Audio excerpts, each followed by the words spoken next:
You!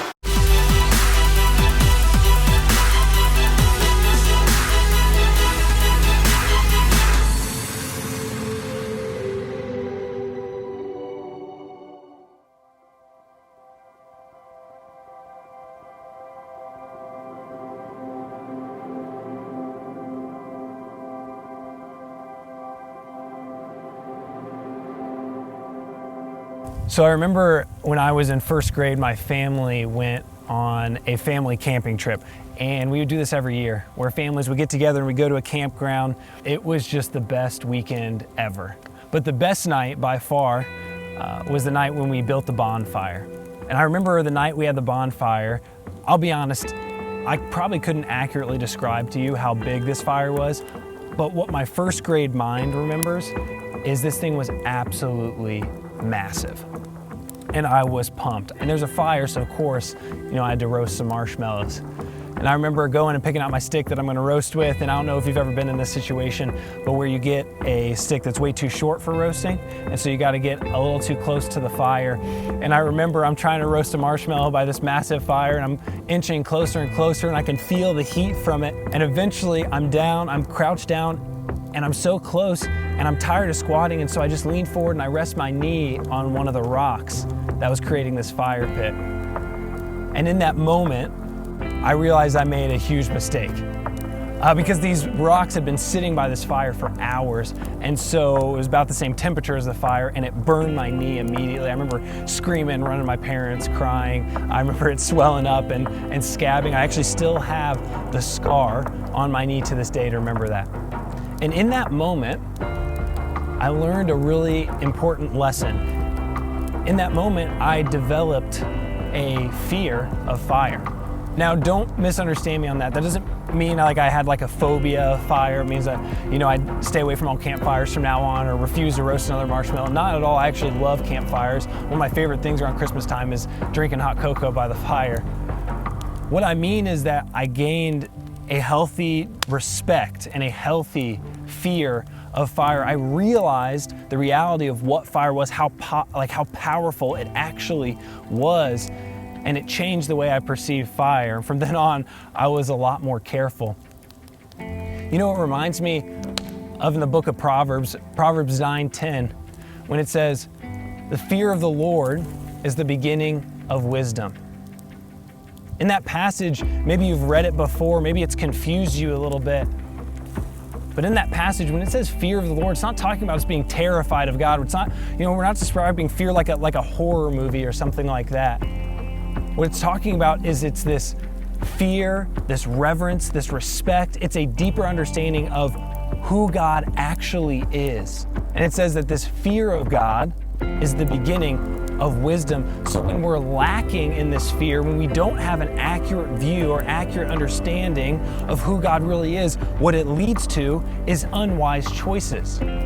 It's actually a lot like fire. Let me give you an example. Let's imagine I'm at this fire right now. Let's imagine, I came to hang out and I brought a friend with me. This guy right here. Now, some of you, maybe this scene right here maybe caused that little knot in your stomach, right? Because immediately you recognize what this is, and you recognize that should not be around a fire. If that happened to you, good. That means you've got a healthy fear of fire. You understand what fire is capable of, and you understand that what goes in here doesn't mix too well with fire. And you realize it doesn't mix well, or the thing in here doesn't mix well with fire. And imagine if I said, hey, I've got an idea, let's line the fire with these guys. Immediately you're gonna be like, no, Aaron, terrible decision. And hear me, that might sound like a crazy example, but guys, we do this, that same thing in our spiritual lives all the time. It happens when we look at this. You know what this is? You might recognize that it's the Bible, but do you know what this really is? What it is, it's a letter from God. It's a message from our Creator to His creation. There's all kinds of, people call them rules, regulations, commandments, but what it really is, it's our Creator telling us how He created us. It's Him saying, listen, this is what I created you for. Go after that thing. Or I didn't create you for that. Don't go there. Don't move that direction. That's not what you were created for. And so often we read the words in here And if we're being totally honest, when it doesn't line up with what I'm already doing, it doesn't line up with what necessarily I want, I say, hey God, thanks for the suggestion, but I think I'm gonna go my own way. Guys, in that moment, who do we think we are?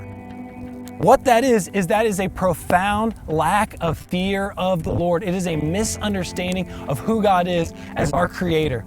Like, who do we think we are that somehow we know better than the one who out of nothing created everything? The one who made every animal, he created you, he created me, every person uniquely, and he loves us.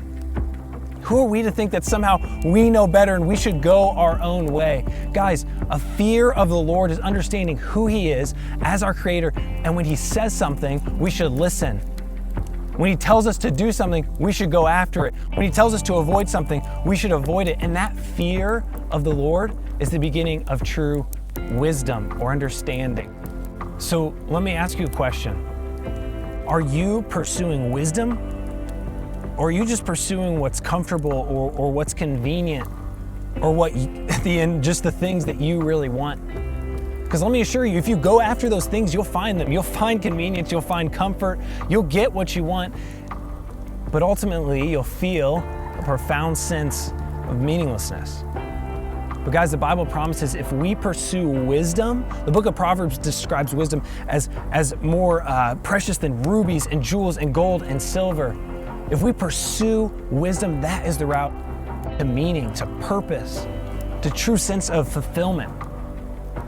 And guys, we serve a gracious God who wants to give us wisdom. So today, if you want to go after wisdom, just go to God and ask him and he'll give it to you. But I'll warn you, wisdom is not one of those things that you just snap your fingers and you got it. Wisdom takes days and weeks and months and years and even decades, but it is worth it. So let me close with this question. Do you have a healthy understanding of who God is as your creator? Do you have a healthy fear of the Lord? Because that is the beginning of wisdom.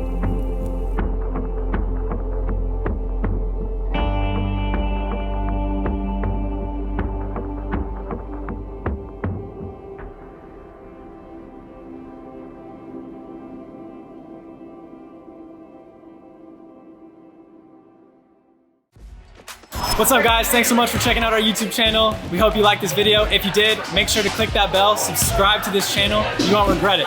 Peace.